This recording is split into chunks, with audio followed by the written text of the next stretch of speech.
Yay! Hi, here we are live, fresh in action here. My Mm-hmm. name is Jenna. My name's Angela. Yeah, and we're here weekly on Spirit Guides After Dark, channeling your erotic soul questions. And every week we plan on channeling in questions from the divine, everything about sex, pleasure, intimacy, spiritual connection. And so, yeah, I'd love to start off with just like hey, this is who I am. And Angela, I don't know if you want to go first. While we wait for people to come in. Sure. My name is Angela. A lot of you probably already know me because I know a lot of our peeps tune in, and thank you so much for being there. We love you guys. I am a channeler. I am a medium. I am a dream interpreter.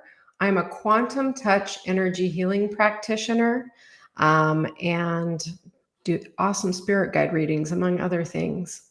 So if you want to connect with me further, my website will be in the show notes.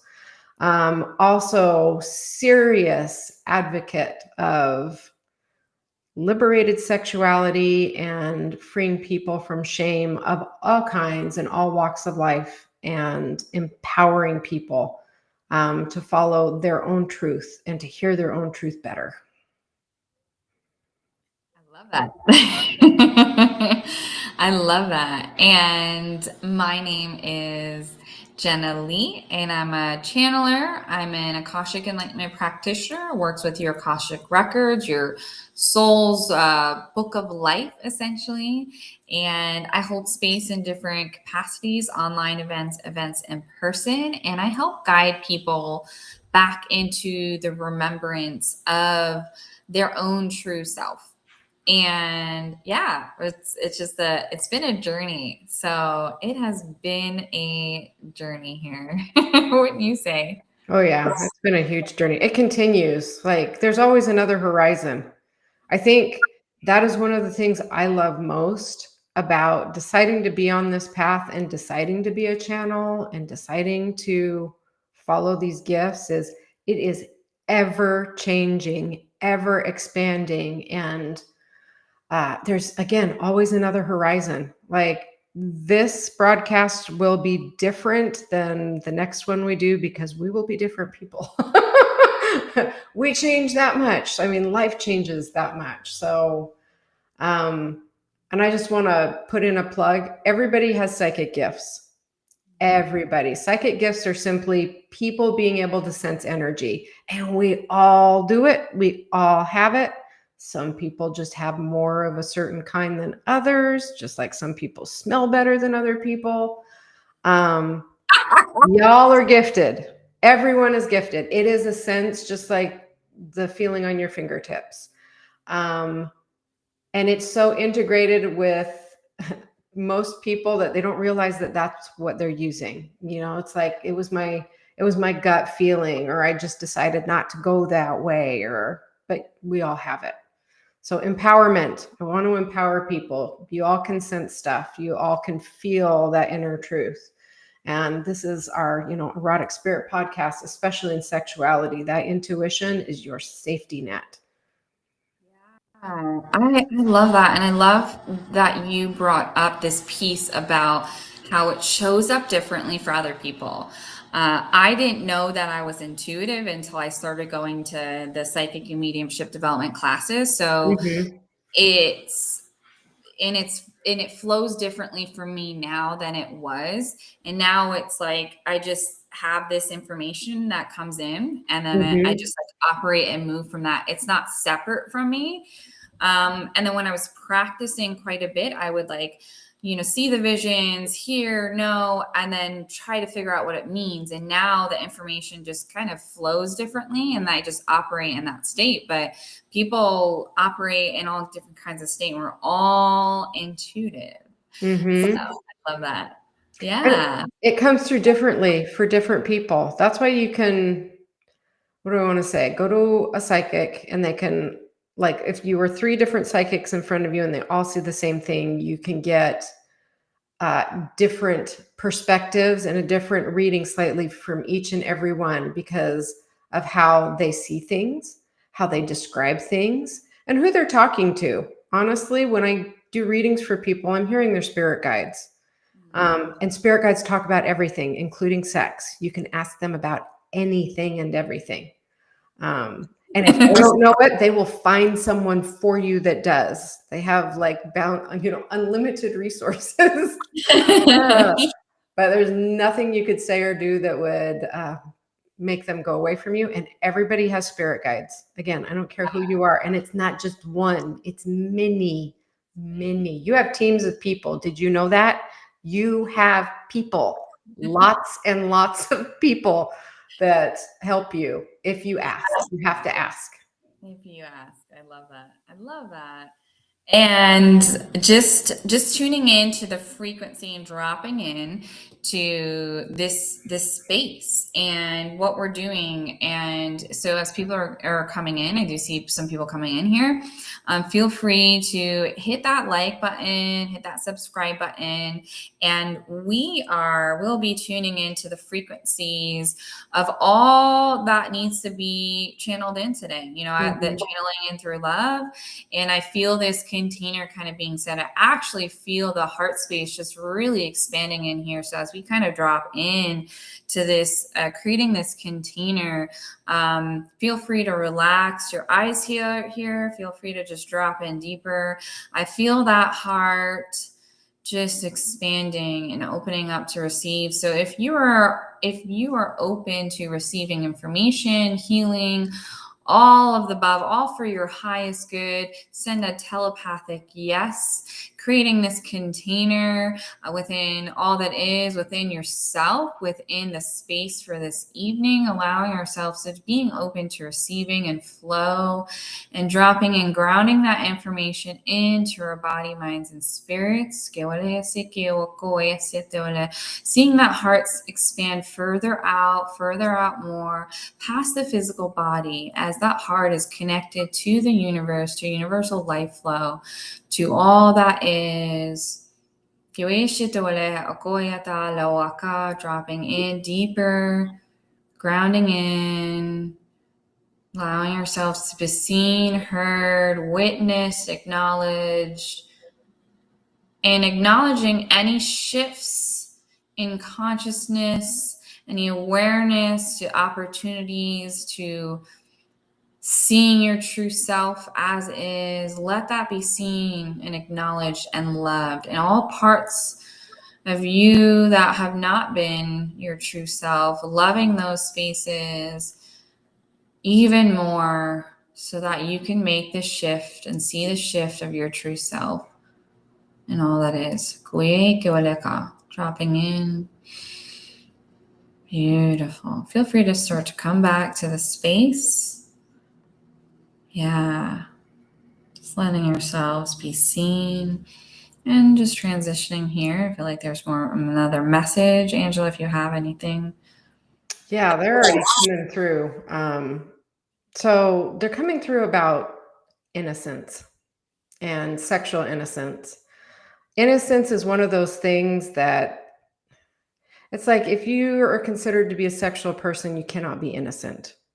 And there's so much trauma in sexuality that people feel like they have lost their innocence, that they're somehow tainted, there's something wrong with them, or something has been stolen from them from what happened to them.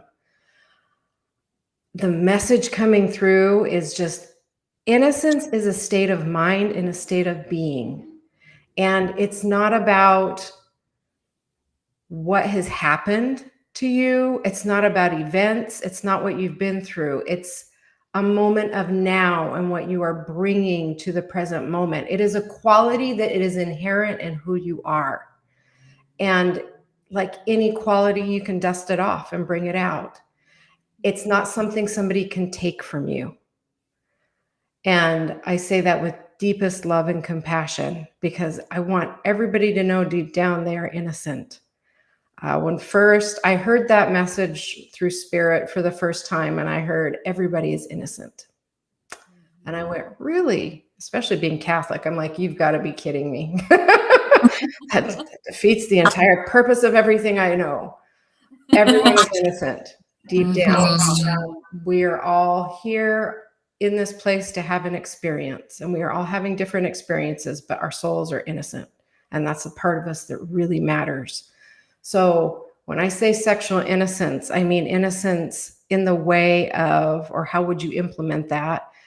It's bringing a sense of playfulness and a sense of wonder and having an open mind and heart with any experience. I don't care if it's eating ice cream or having a sexual experience with someone that you've had sexual experiences with for 20 years.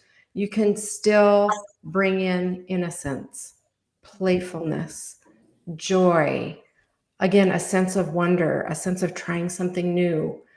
That is innocence. That cannot be stolen from anybody. Again, it's just something that needs to be dusted off. And remembering that you have it, because so many people equate innocence with a virginity, with, having the experience for the first time. That's what innocence is, or what it's equated with, because we're going in with that open heart, open mind, not knowing what to expect.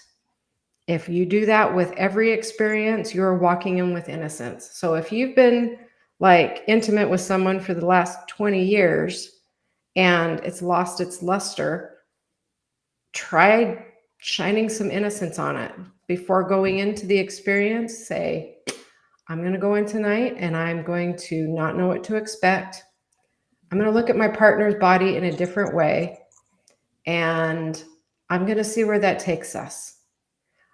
When you dust off your innocence and you make that commitment to be, I don't know what's going to happen. I'm going to look at things in a new way and then see what comes through for you. Oh, that's just like giving your soul. That's like taking off the gloves. It's allowing inspiration to come in. It's us letting go of tight control and allowing inspiration to come in. So from your soul, from your highest self. And yes, your soul and your highest self are all about sex. They love it. This is awesome. Sex can be one of the most soulful things you will ever do. Oh man, I love that. That is such a good message. Wow, so powerful. Thank you. And as people are coming in here, there's people coming in from different channels. Feel free. We have a message box, or just typing in the chat to be able to start to ask your questions. Ask questions about sex, intimacy, pleasure, your spiritual connection, all that is, whatever's on your heart today, as we have messages that are coming in. If we don't have anything that's coming in, we do have some questions lined up here that are just they're not, I don't want to say general questions. They are highly guided questions that bring in frequencies to help whatever the collective is, whether they're here live or they're watching it later. So, and tuning into that question, or like the theme of this innocence, I was seeing this visual. I love how you were talking about going into a space and intimacy with a partner with that innocence. And I kept seeing this space looking at oneself and looking at like the innocence of like what it would be like to touch your body for the first time.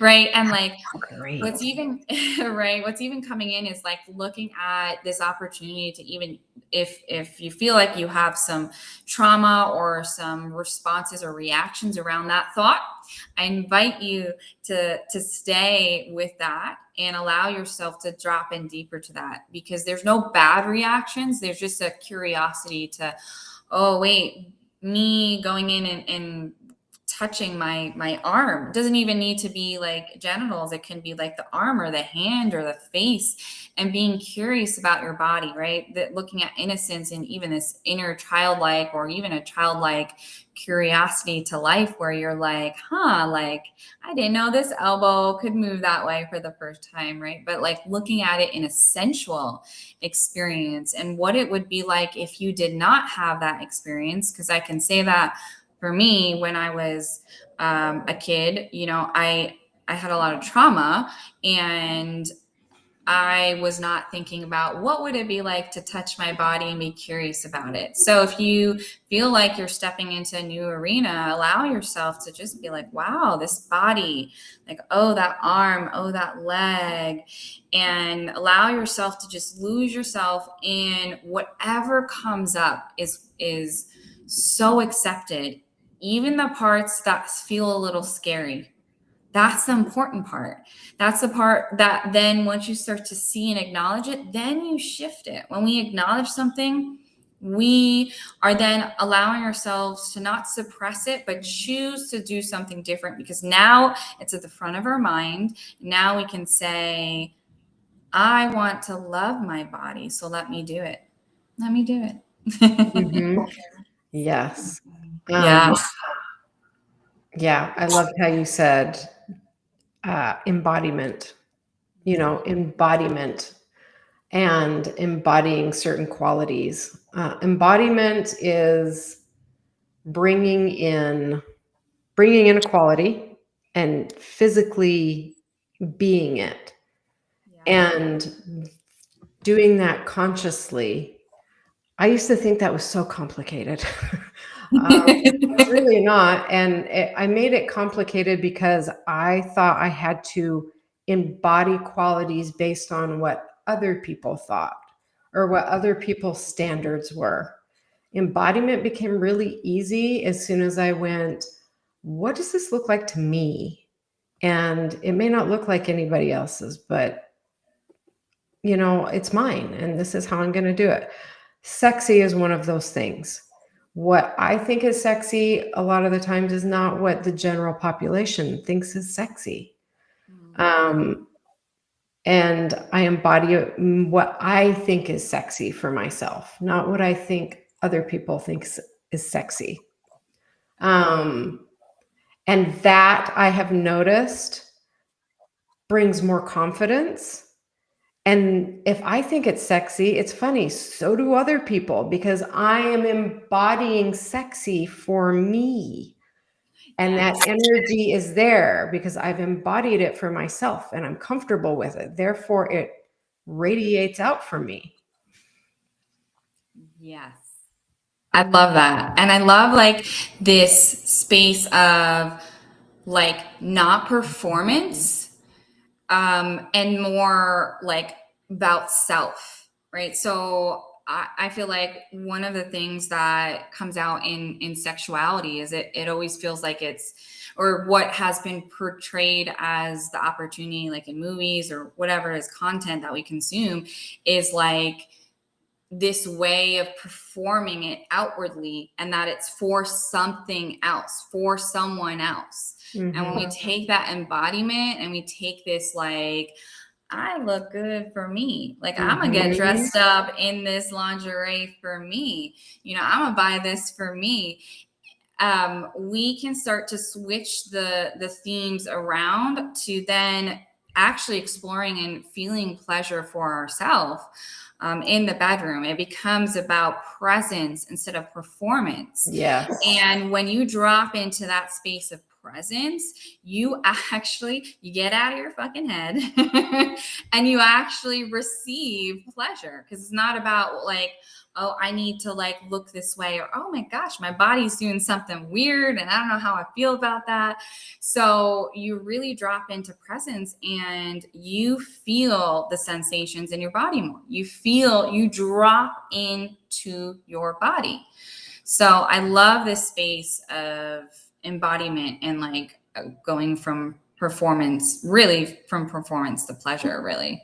Yeah. Yeah. And how you were talking, so embodying innocence, you could embody innocence in a BDSM scene, or that embodying of innocence, that moment of, I'm going to lighten up, I'm going to play, and I'm going to see what comes up. Yeah. That invites laughter in instead of stressing, instead of, oh my God, am I doing it right? Or this is weird. Or it's like, I don't know what's going to happen. Let's just see what happens.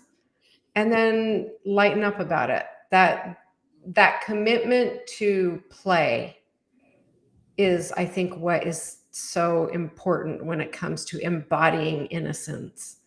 It's just, I'm willing to play right now, which means there are no mistakes. Let's just see what happens. And we'll roll with whatever happens. If you don't have an expectation, you cannot screw up.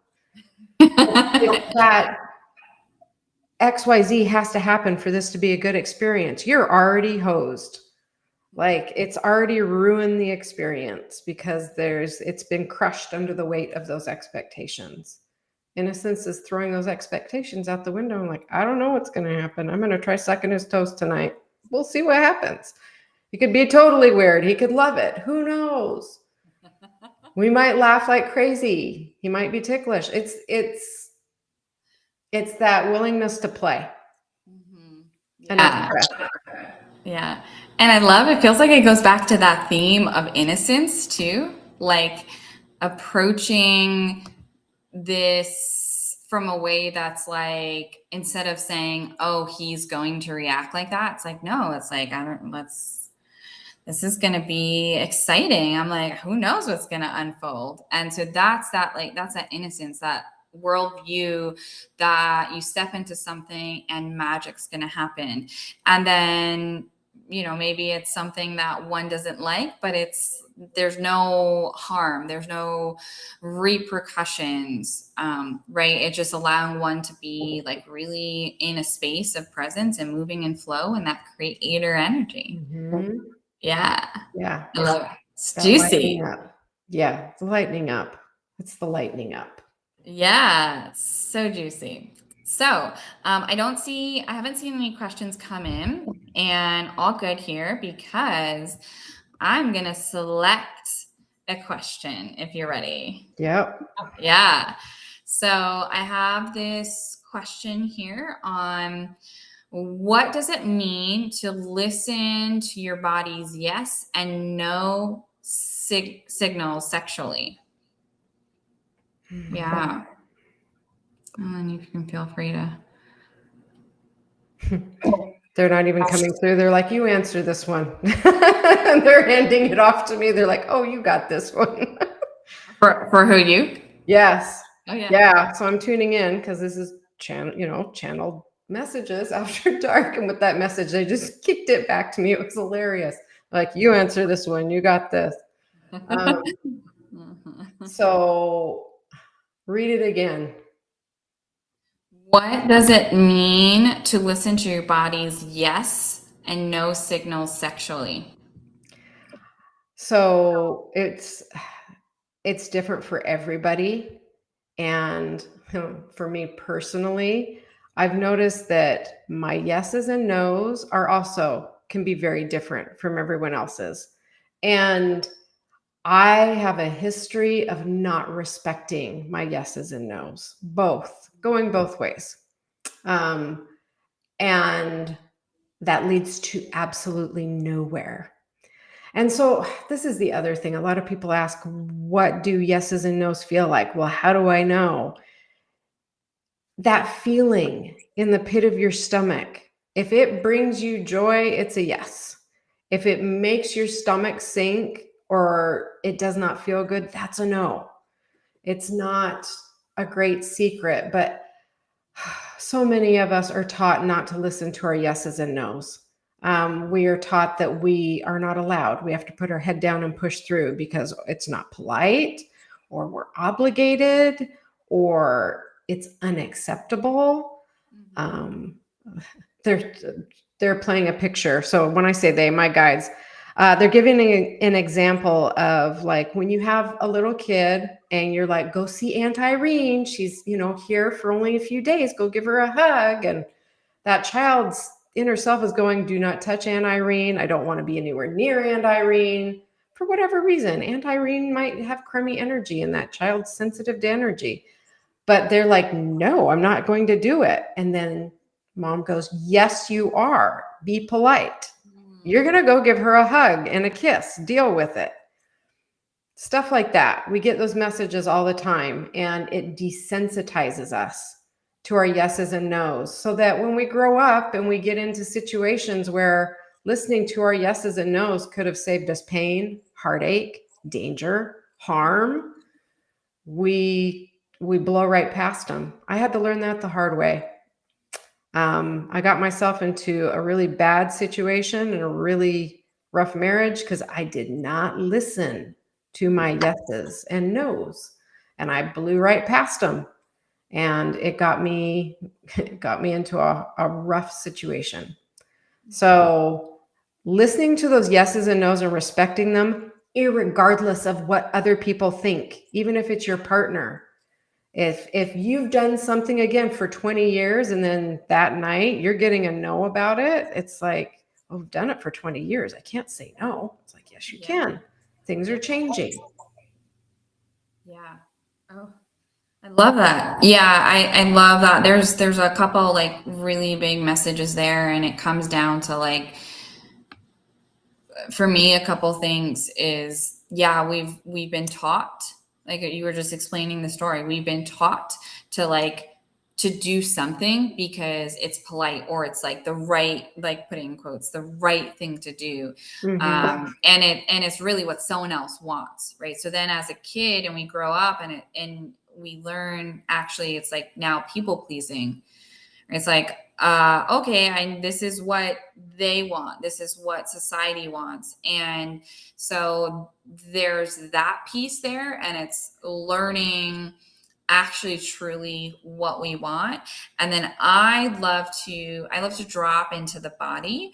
I love to, like, I had a lot of disconnect and disassociation from my body. And then when I was experiencing PTSD, and then I was able to move through that and come back into my body, I realized that my nervous system was actually never regulated even before then. And I realized I was just so disconnected from my body. So, dropping into the body means I could feel the sensations in the body. And so I actually did a lot of practice around touch in the body, like even just arms, and like feeling what is every sensation, every movement feel like, dropping in, being able to come back in. And now what I can do is, I feel like, to me, when things are a yes, it is like, no doubt, like, fuck yes. Like, I'm just like, oh my gosh, I'm like this like little puppy energy. And I'm like, there's no one stopping me.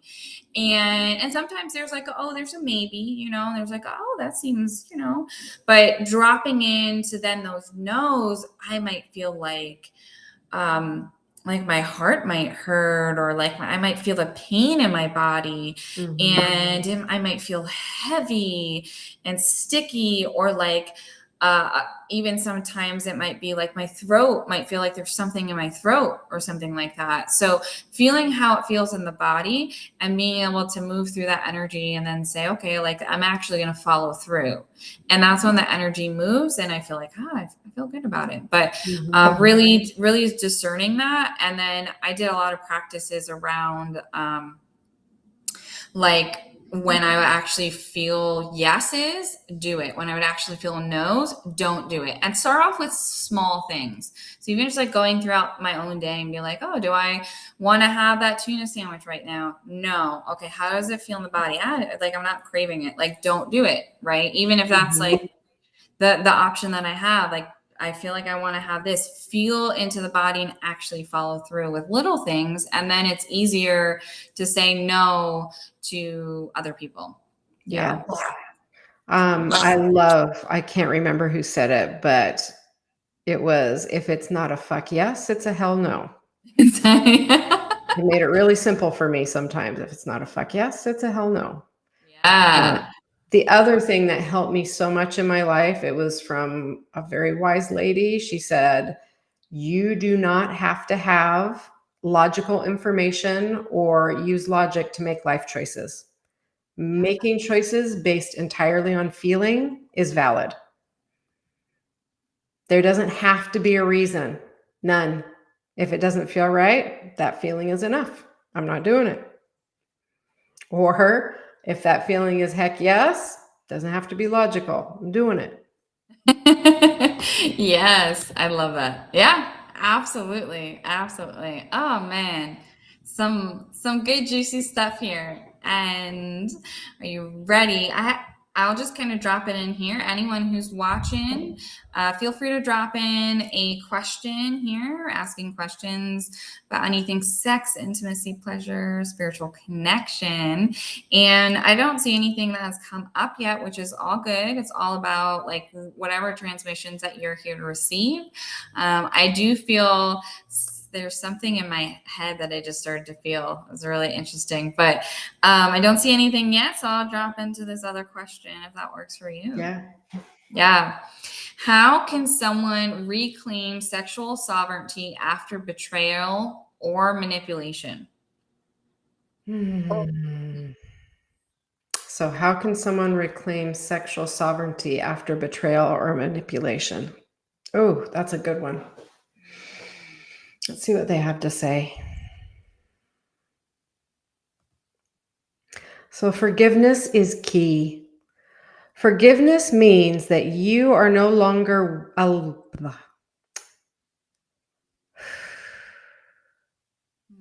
So when it comes through hard and fast, sometimes it just gets garbled as it comes through. Yeah.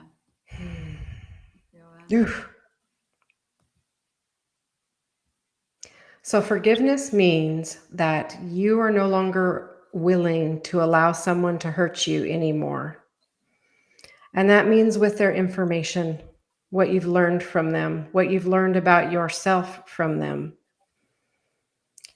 When you do not forgive somebody, you are punishing yourself. You are taking what was done to you and beating yourself over the head with it over and over and over again. Forgiveness is about letting go. It does not mean you condone what happened. It just means you are willing to live without it affecting you anymore. You're willing to live beyond it.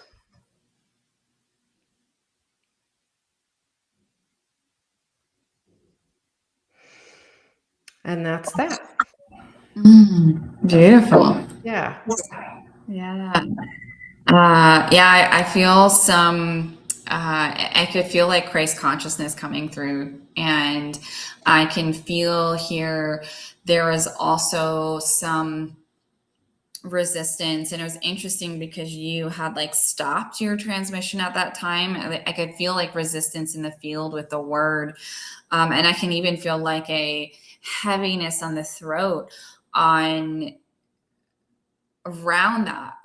forgiveness. And a lot of it that I feel too is connected to like the things that weren't said, right? The things that one may feel, the one that who is betrayed or manipulated, the things that weren't said, and being able to give that energy, that voice and energy and all the same outwardly, and not necessarily to who it is, because that actually a lot of times can really perpetuate this cycle of that person's own projections, right?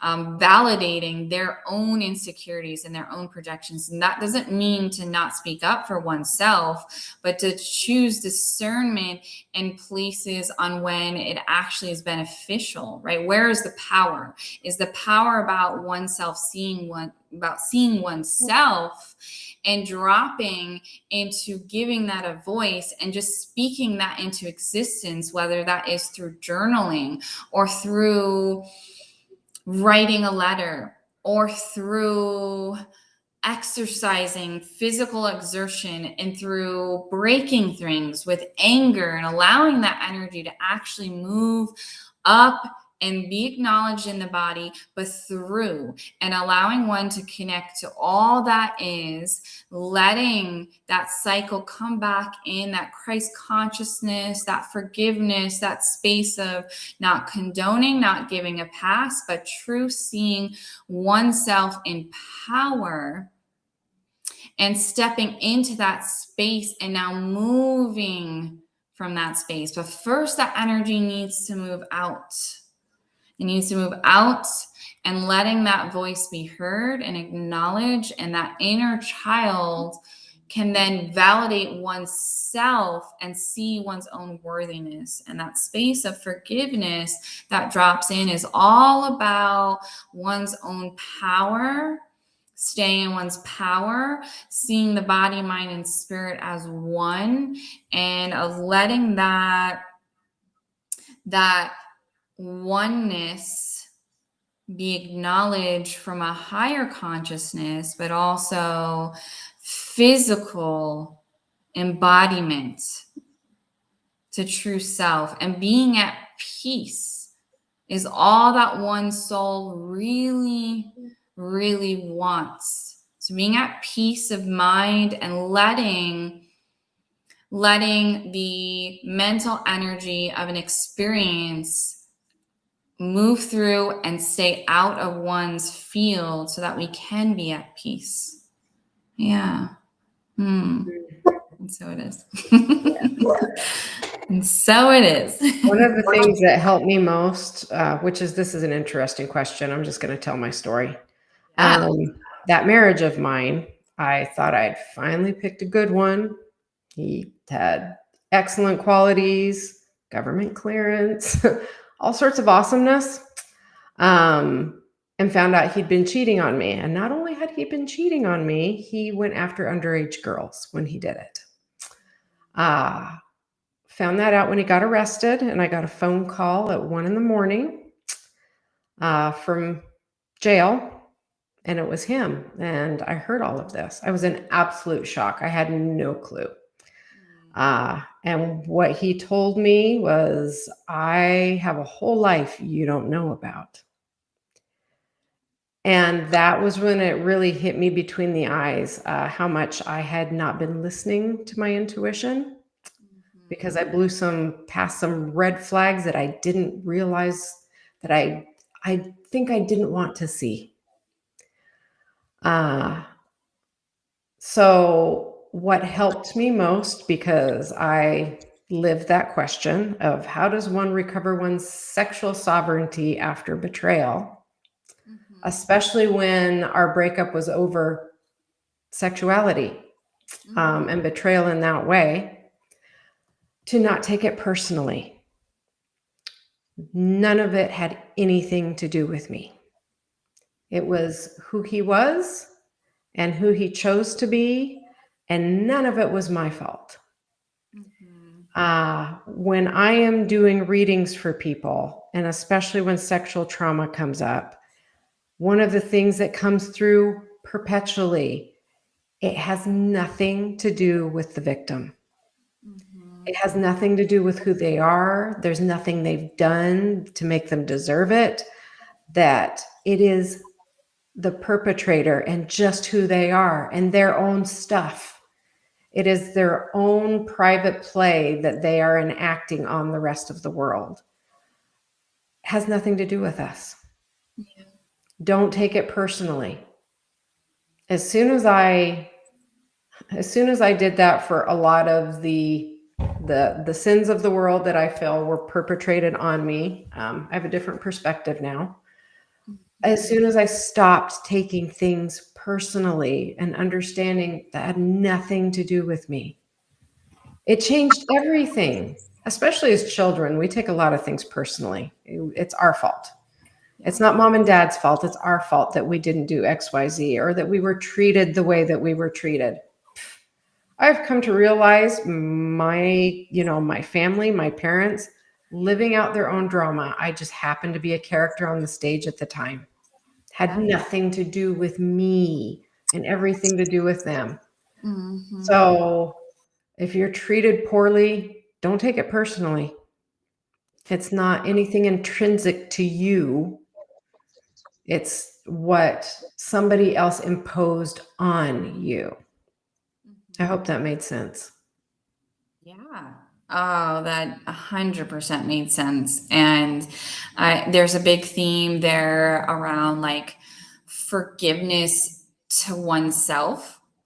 I feel like a lot of times there's a lot of times it can go either way. It can be easier to like forgive someone else, and then it's like forgiving oneself for staying in it, or like kind of like you said, not knowing. I can speak like my own experience too on like staying in something that's unhealthy and just kind of having this shame or guilt around like I knew better. And so that's when the forgiveness started to shift from like, yeah, I forgave that experience and that space and that person, but then now I forgive me for like, all the things, not trusting, not moving or doing things as I feel I should have, and or yeah, like just that forgiveness to oneself is like huge.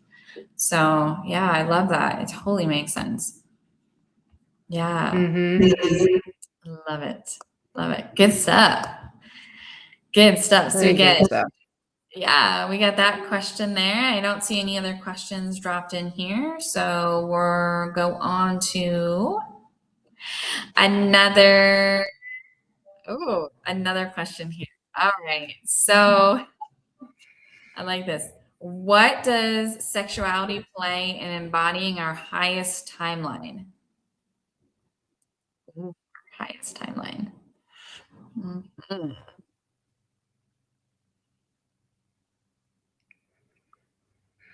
Say it one more time. Yeah. What role does sexuality play in embodying our highest timeline?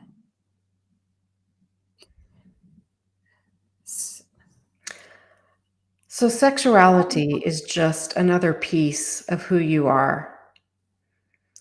And to embody your highest timeline, it's incredibly important that you embrace all that you are.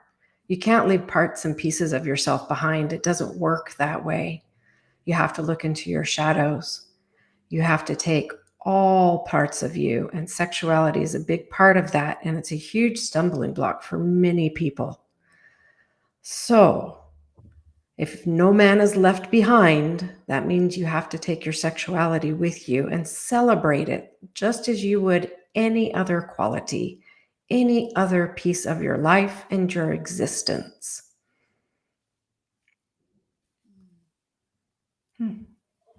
So it is. It is. So it is. And I have a message coming in here around one's true self. And I keep hearing true self, oneness, and all that is. And when you look at highest timeline, really, there's also a message coming in that wants to be circled in around the fact that any step that you do take is no wrong step. Is what are we taking from that experience? What are we learning from that experience? And then shifting, whether it is quickly, whether it's slowly, whatever pace it is, into the space of our highest timeline. And the space of our highest timeline is true embodiment of ourself, our connection into source and all that is, ourselves, seeing ourselves not as separate from source, not seeing ourselves as separate from the universe, and seeing ourselves as being God consciousness, as being source, in fractals that are operating in consciousnesses through this physical experience. And so with that, there's also our sexuality. There's also the connection into an experience that we have chosen, or experiences that we choose or have chosen to come down here. And when we are in our highest bliss, and when we are operating with pure God consciousness and oneness and love, that includes sexuality, that includes exploring that in this lifetime, in this space, and operating in this human body. So letting that come to fruition and operating from that connects us into all that is in oneness. And so it is. So it is. Yeah. Juicy. And I see a comment in here. Okay, I'm not really sure what the comment means, but but hello there. Hopefully you're enjoying the transmissions. So drop in if you got a question. Drop in a question there, and we're here to help support, answer any questions. So I have this other question that came in here. Are you ready? I'm ready. Are Bring you it. ready, girl? Can sexual experiences be initiations or rites of passage for the soul? Huh. They can be. They can be in really brutal ways too. This moves into an area of soul sovereignty over your own life. So your soul decides to come down here and have an experience. Many different experiences. Experiences on a scale of light and shadow, of extremes. This planet is a great place to experience extremes. And we say this with greatest compassion, but there are many who come down here to have a sexual experience that is not pleasant, to have an experience that is pleasant, and to have experiences of everything in between. Sexual energy is such a powerful energy that any sexual experience can be an initiation. It all depends on your intention. It all depends on the energy that you are backing it with, and your openness and acceptance in allowing that energy in to change you, to shape you, to allow it to be. You are the container for this energy. How you choose to contain it and what you choose to do with it are everything. So many people experience a first-time sexual experience as a great initiation. It is because they are in a moment of deep intention. They are focused on the present moment because it's something they've never done before. So you can bring that to every sexual moment, should you choose to. You can bring it to every life moment, should you choose to. It's all about who you are and who you choose to be.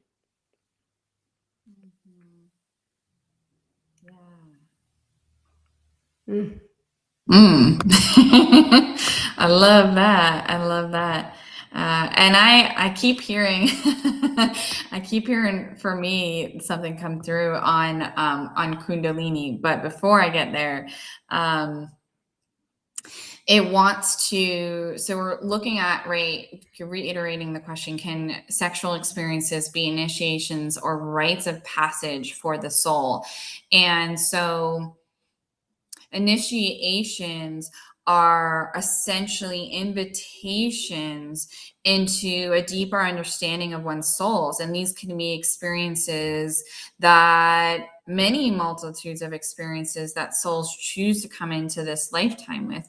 And many of those agreements and contracts can be ripped up, can be rewritten. And it all is all about what one wants to, how and what one wants to move forward in their ascension path and their space and connection to source. In ascension path, meaning their connection and understanding their themselves as the universe, as God, as source. And so initiations are invitations into this remembrance of that space, into the remembrance of that frequency. So of course, sexual experiences can play that part. It can activate trauma. And that trauma can be initiations into remember that the falseness, the false light, the illusions that some of those experiences are bringing to the surface are actually not connected to one's true self, to one's true light, to one's true fullness. So that contrast is bringing in this opportunity to then anchor in what is true self and to actually embody that in this space and this time. And that is what the initiations can really ignite. Now, it's not all trauma that these initiations can be, but a lot of times they are catalysts in moving one forward in such a way that one cannot unsee the old self, the old version, the actual false identities that we have been carrying. And that's what the initiations really invite. And so it is. And so it is. I love how you said that, because I remember from our last episode last Thursday that saying what came channeled through as sexual energy is like the most honest energy you can have. It does not lie. Yeah. Which I find interesting. God, we're talking about sexual innocence too. So kids don't lie. Yeah. Children, until they learn it, they don't lie. They have no filter. It comes plopping out. Like, I hate Aunt Sally. I'm not hugging her, and I'll say it in front of Aunt Sally. Yeah. That's innocence. Sexual energy. I mean, when I think of children, no filter, sense of openness, joy, and playfulness. Sexual energy, open, joy, playfulness, but it doesn't lie. So, I mean, I equate that with innocence as well. Personally for me. Yeah, it does not lie. And I love this bringing in these sexual experiences, and for some reason, like that Kundalini energy was just like moving in, or like that awakening, or I want to say activation and awakening of one's Kundalini. And so there was a piece that came through about like, not everything is about trauma, right? Like not every initiation is about trauma. And so I can speak, for some reason, this is coming to speak about my Kundalini activation and how that came about. And that actually came in. What a Kundalini activation is. We all have Kundalini energy within us, which is at the base of our spine. And this energy is connected to all that is. And actually, we can have Kundalini activations from within us. And then also what's called a top-down Kundalini activation, which is a cosmic connection, moving down into the actual energy field, moving down into the actual physical body and down that way. And that's actually how my Kundalini started to activate. I was in a session with a mentor, and I was going through a spiritual awakening and going through separation and relationship, a long-term relationship. And all of a sudden, whatever was happening, there was this energy and Christ consciousness energy and love and forgiveness, and this drop in of that cosmic energy that just really started to activate energy centers within me that I didn't even know what was happening at the time, but it was like activating like the remembrance of that cosmic connection there. And then about a month later is when I started to have that Kundalini rise within, from actual base down and up. And that experience actually changed my relationship with sex and my sexuality. And there was a lot of energy. There was a lot of sexual and arousal energy that was like, I needed to like just be a minute with me. It's like, I want to go out and do all these things, but I needed to be with me. And essentially what I really learned was that the beautiful energy that is, and that rising of that, you can say, serpent-like movement in one's energy channels, and sorting from that base and moving up. I learned to I don't want to say like one person has access to the information than another, but I've been learning it through this way, through this avenue, through this area in the body, and through this connection in the way that the energy moves through the body. So that was not a traumatic experience. It was just a very like, we're gonna drop into the body and recognize that energy, and then really change the whole relationship with my sexuality. And that was like beautiful. It's like I had all this information drop in that I didn't even know was there, and it's like, thank you. Yeah. I love how you said this huge change in my sexual energy came up, and it shifted everything for me, and I had to be with myself. So many people don't think of sex as something that you do with yourself. It is your relationship with yourself. It is, my relationship with myself and my sexual energy is what really matters. And then I take that and I go out and share it with the rest of the world in my way, in, my yeses and nos in my way, just like you do. So many people think it depends on their partner or having a partner. It's not. And you can deal with sexual energy and do amazing things with it and not have it be sex. I mean, it's creative energy. You can blow it out your other energy centers and reach spiritual heights with it. It's fuel. Yes. So, you can create statues with it. You can write a book. You can sit with it and enjoy it and feel it in yourself. But I love how you said I had to get right with myself first. Yeah. And then move on. And personally for me, like this question's got me thinking, I think every sexual experience I have ever had has been an initiation, because I have never been the same person after. I don't care if it's self-pleasuring myself or if it's, with somebody else. I look back and I go, each time I am different. Even if it's the same partner, there's something I've learned about myself, or my perspective has shifted, something. I love it. I was told that French people call an orgasm the little death. And I get it now with this conversation, because you are not the same. When you have these moments, and it doesn't have to be an orgasm, but when you have these moments in working with that energy in whatever capacity, I think it changes us, period. Yeah. I love that. Anyway, hi, Dawn. Hi, Dawn. Thank you.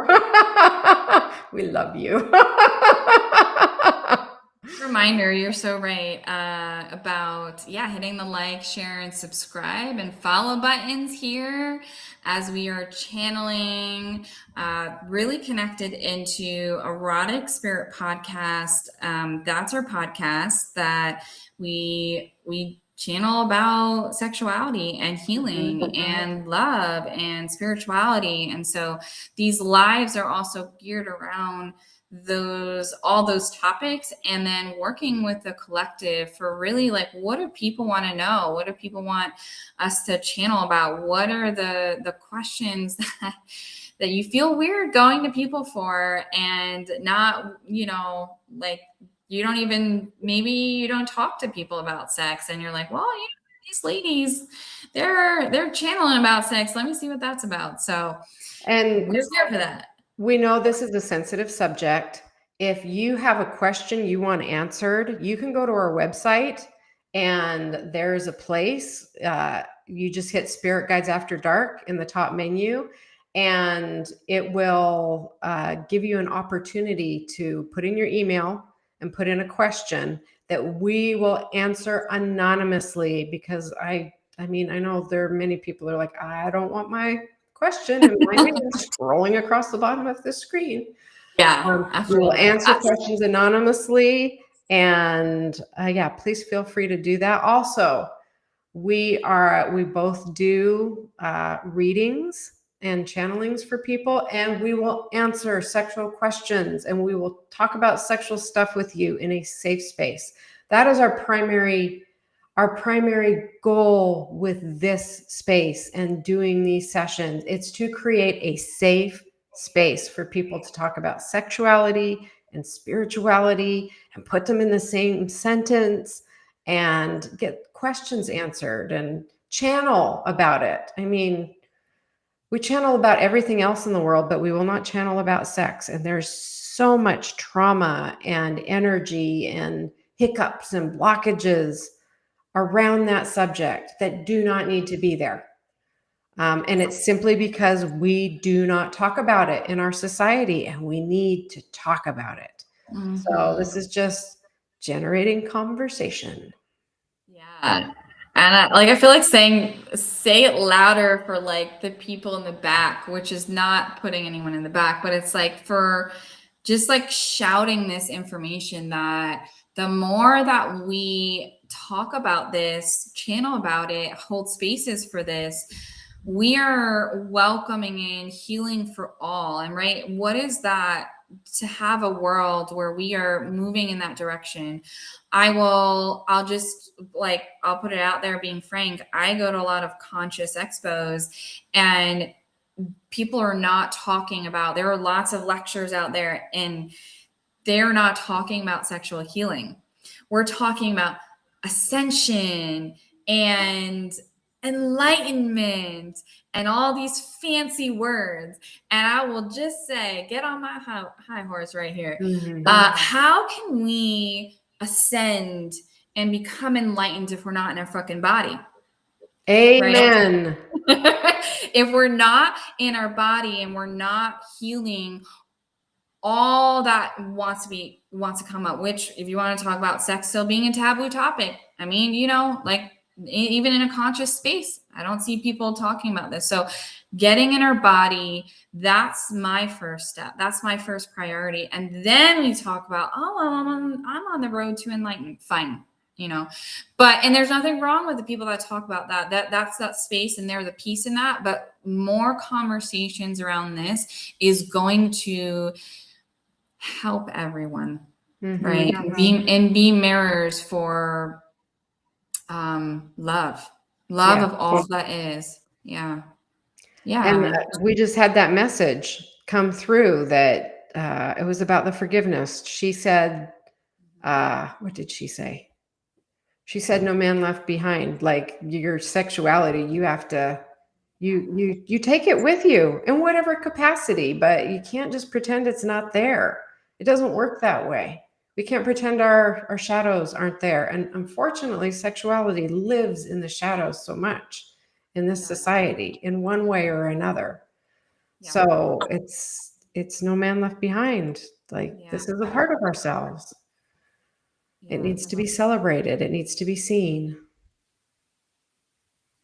Yeah, I love this. Okay, you're looking at the last. They're like our past trauma can be debilitating if we don't address it. And everyone's got, I will say, there's some sort of sexual trauma.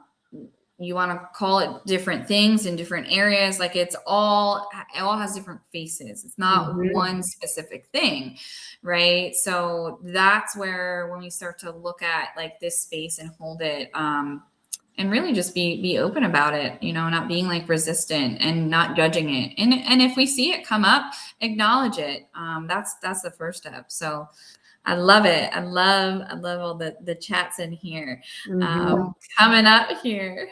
Well, and I just wanted to say too that you and I started our podcast because we kept having clients come to us, and they weren't coming to us for sexual trauma.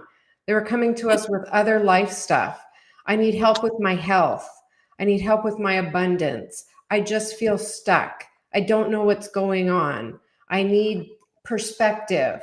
And it's in those readings that it's like, sexual abuse is there, and we talk about it, and the sexual abuse, that trauma that you haven't been willing to look at is affecting your abundance. The sexual trauma that you aren't willing to look at or have been told to ignore. Oh, it just kills me when I have clients come to me that, I told my family and they told me not to talk about it. They told me to ignore it, or it happened so long ago that, can't you just let it go? And I'm just like, oh my God, Oh, obviously not. It's still affecting you. You're an adult. You've been an adult for decades and it's still affecting you. So no, so it's when the people that were supposed to love them best told them to be quiet. That's trauma. yeah. So it's that stuff coming up for people in our sessions that we're like, this is a freaking epidemic and nobody talks about it.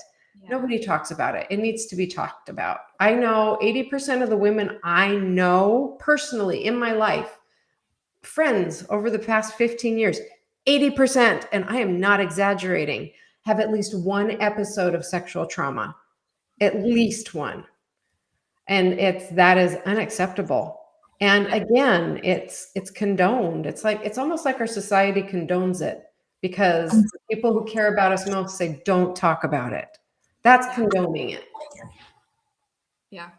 Yeah. And they're, and to kind of go to the space of like people, right? Say we start as like kids, and we start from there, and like the generations above, I can say like they're right. It's kind of been like this slow movement into like acceptance. But when we kind of go back to it, whatever we've learned from when we were younger is like projected falseness about oneself, and now that they're coming around, they're saying don't talk about it, or they're not accepting of someone else's sexuality, like whether they're exploring that, whatever that means. It's like not one way, and it's like, okay, so now as a kid I learned I'm not accepted for who I am.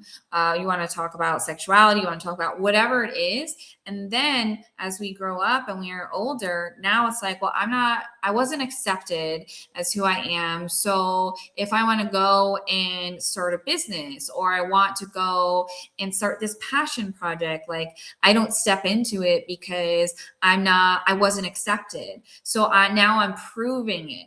Subconsciously, I'm not actually physically saying those things, but I know this because I know it from my own business and self, where I could see the actions were misaligned in that false past and those false lies of like non-acceptance. And I was validating that by not moving forward. And now it's like, see, look at me, look, like I'm not accepted.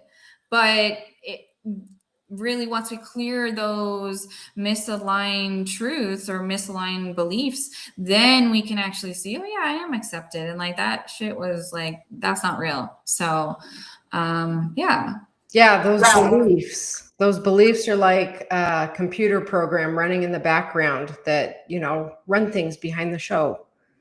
So a lack of self-worth, that's come up huge. A lack of self-worth based on sexual trauma. It affects everything. It affects all areas of life. And as soon as that gets shifted, all of a sudden that program's not playing anymore. It becomes self-fulfilling prophecy when it's back there and not looked at. This is something I really want to bring up for people. And I want to give everyone who is willing to look at themselves and acknowledge things, acknowledge trauma.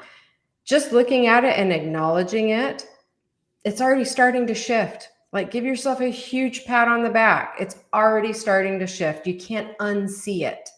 And therefore you're already changing it. Yeah, absolutely. Absolutely.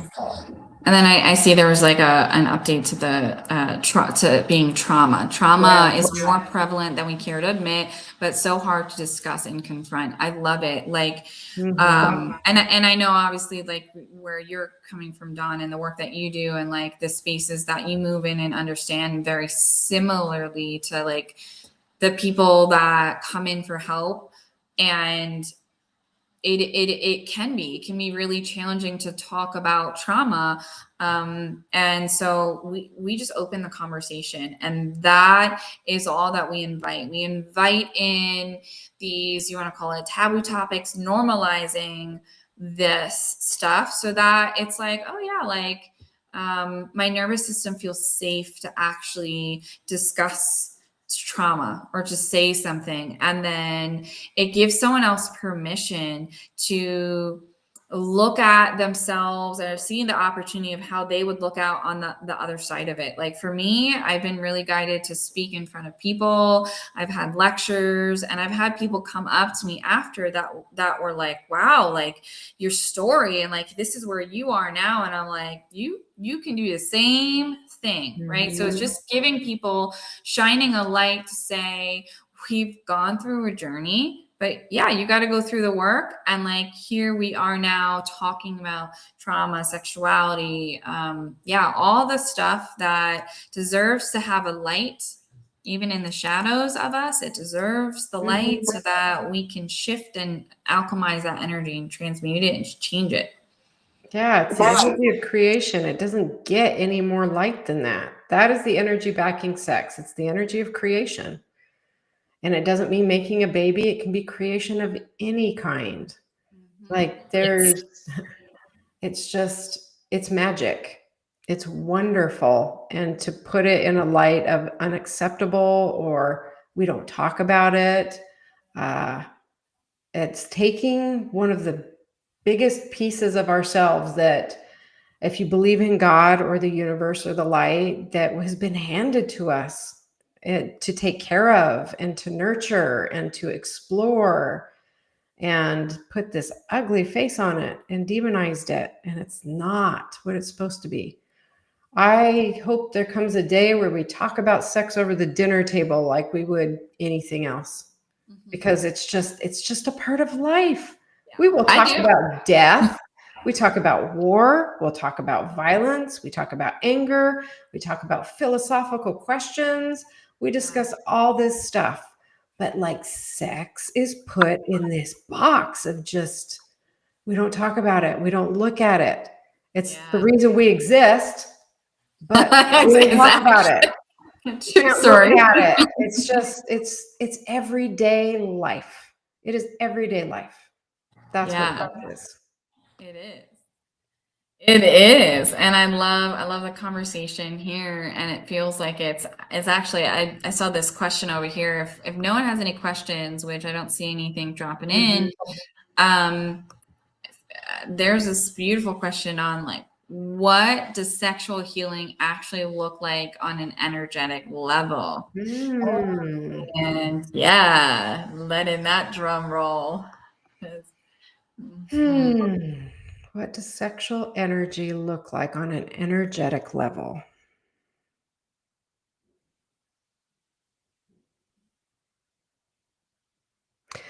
Sexual energy looks like wholeness and integration. Sexual energy, when it is fully integrated, blends in with all the other energy, and it is not distinguishable. It does not stand out. It is within the human perspective and the human race that these rays of energy that make up who you are have taken shape separate from the whole. And it's all part of the experience. But when you are integrated, it all becomes one. It all blends together into the whole. And in the human experience, you'll have these moments of that integration, but it will always wash out again back into its separate parts. But for example, during a really good orgasm, especially if you are conscious about it and you are tuned and you are working with your energy, it will be in those moments that all of that energy blends together into one blessed, holy, whole experience. But when you come back down, it will separate back out. But flow and wholeness, that is what integration will look like. Love that. I like that. That's really cool. I've never thought of it that way. That is really cool. I'm gonna have to think about that one. Oh, I feel that. And when I popped the question up here, what does sexual healing actually look like on an energetic level? And I'm seeing this I'm actually seeing like the energy centers within the body, all the chakras, and everything just lighting up. It just one after another lighting up, lighting up. And I'm actually seeing this white and golden light. It actually feels like an energetic healing and transmission that's also coming through as well. Not just actually visually seeing that, but that going up and that connecting in to all that is. So in other words, and essentially as well, connecting to layers of what you said and what came in there with this connection into all that is. There's no separation. And that cycles out to all that is, that cycles out source, God, universe. And it's a self-realization that is actually oneness, that is actually a mirror of us, that any reflections in our environment are actually reflections of us. And there's a process that's coming in as well, so as looking at the mirrors of our environment. What is coming into our space? How does that look? And when we can see an environment where we see sex and pleasure as joy and actually just an innate oneness of who we are, and we see that in our environment, in the relationships and experiences around us, that is what sexual healing looks like on a physical level. But it's also mirroring the energetic level. The frequency of that healing is clear, and so those experiences of joy and bliss are being reflected back in. So it's a cycle. Actually, it's like this frequency of clear space that is moving up and up and up and out, and then cycling back into the physical reality, coming down and cycling back into us, as we then get to experience that with whatever that experience is. Maybe that is a person, maybe that is a relationship, maybe that is our own self-pleasure, and that physical experience is anchored into the body, and that flows up again. So that mirror is really important in there as well.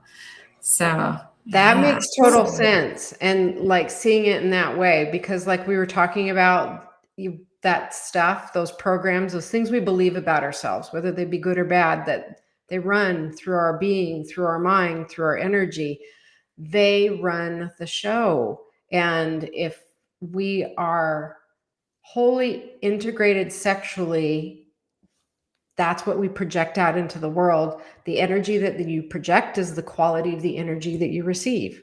So if you are moving through life from a place of integrated sexual wholeness, you are going to attract integrated sexually whole experiences. So it's a good mirror like that. I love that. Yeah. Good mirror. Yeah. I can tell how integrated I'm feeling based on the experiences I'm drawing toward myself. Yeah. I love that. And okay, so do we have time for one more question? We've got 13 minutes. Okay, so we do. Okay, so I like this one. Okay. What happens energetically when two people are sexually incompatible? Okay, so what happens energetically when two people are incompatible? I can already hear her talking. She's funny. I already hear her talking.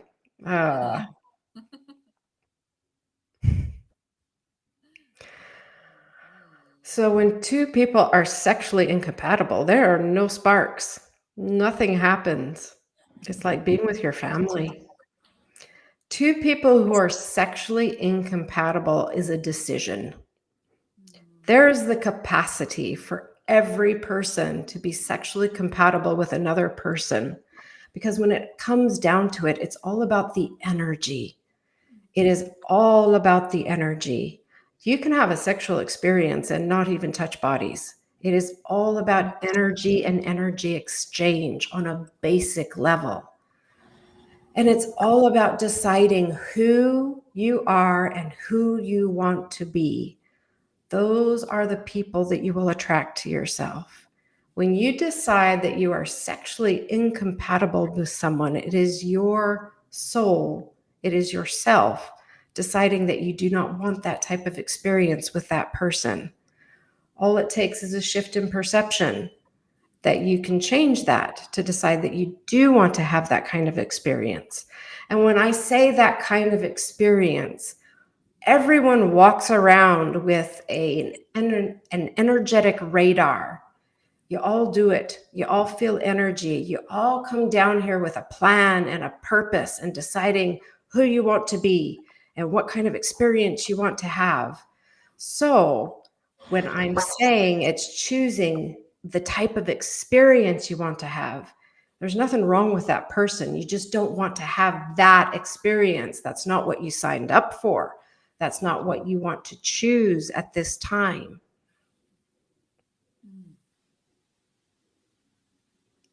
Okay. And then it just drops out. That was cool. That was I really like cool. it. I've never thought of it that way either. I love this. So what happens energetically when two people are sexually incompatible? And there is that word, that choice that's coming in, and the energetics behind it is like I'm seeing, the opposites of like magnets, right? It's just kind of like this space where they bounce off, and it's all about the frequency of love and freedom and flow.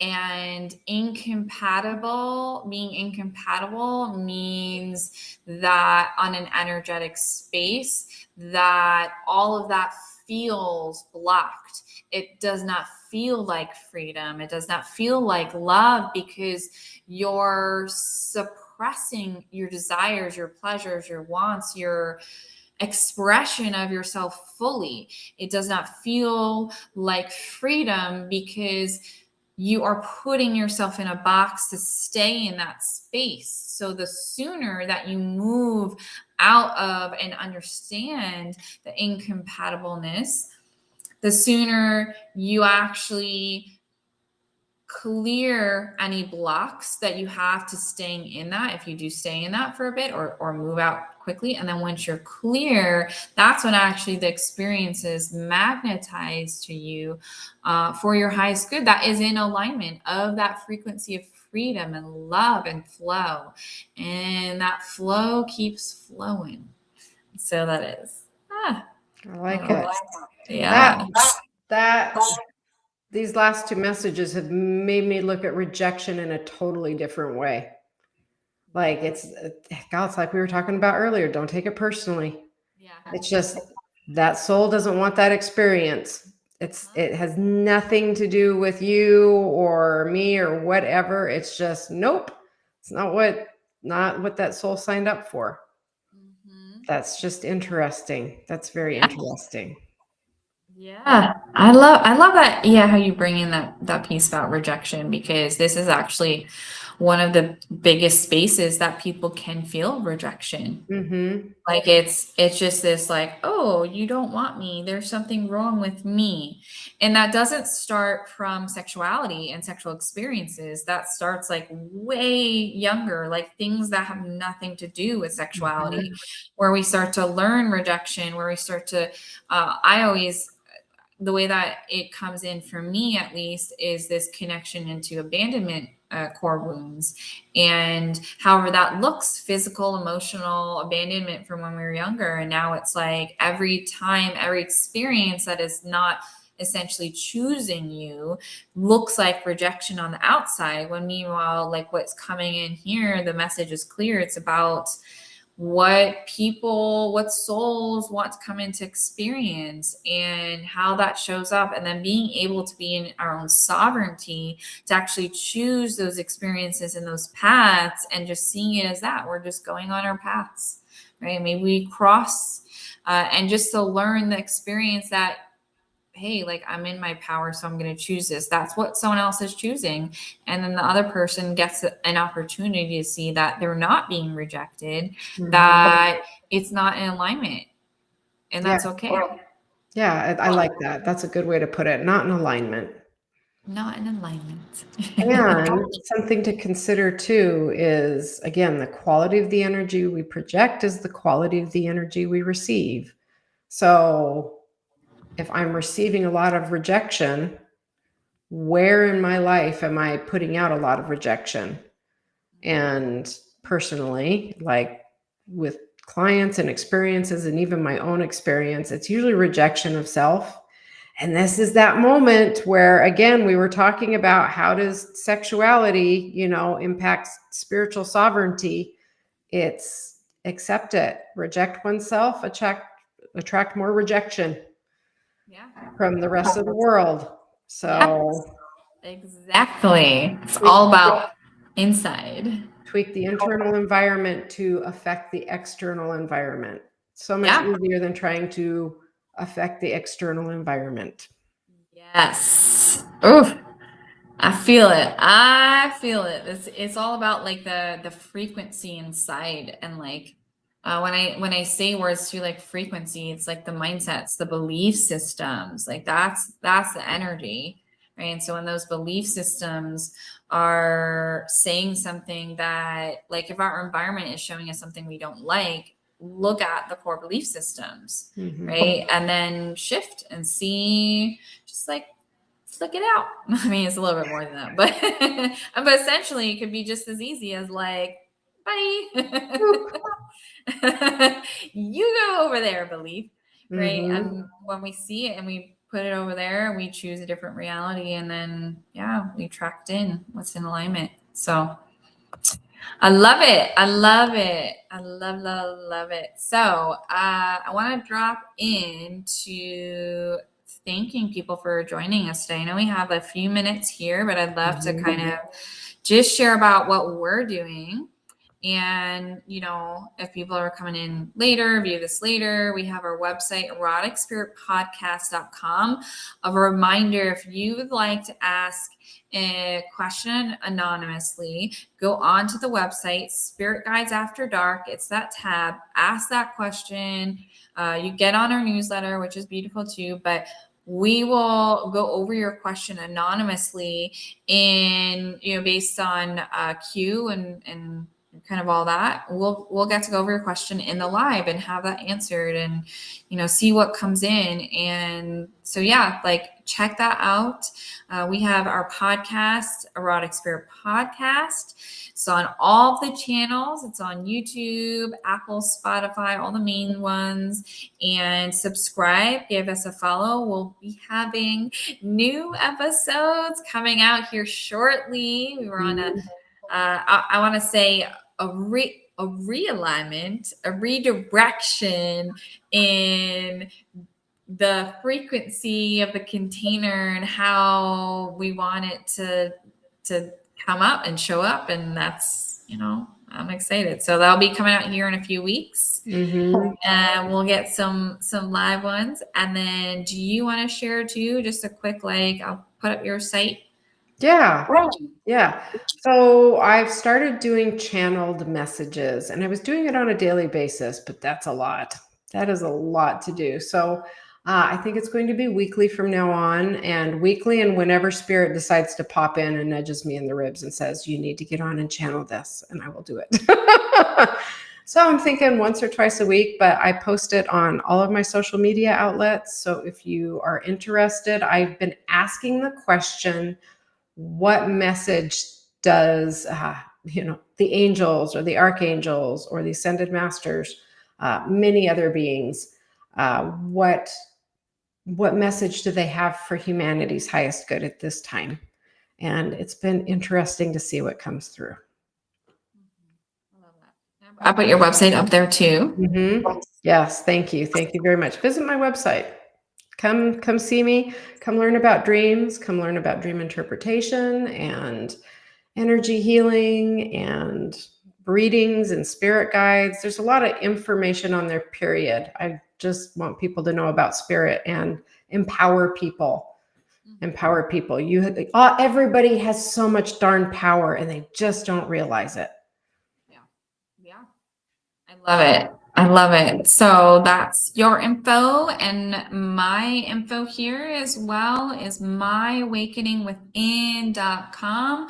Feel free to sign up for my newsletter. So when you get all the cool stuff that I'm doing. I do also one-on-one sessions, Akashic Enlightenment sessions, as well as other embodied work. And then I also am just going to pop up here. There's Aqualorian Light Being Attunements, which the Aqualorians are interdimensional beings, higher from different planes, connected into galactic energy.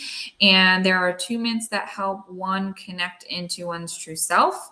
So feel free to check out my site for more information here. And yeah, drop a line, any questions, and yeah, we'll see you. We're doing this weekly, every week, Thursday. So come on by. Yes, come back. We'll answer your questions.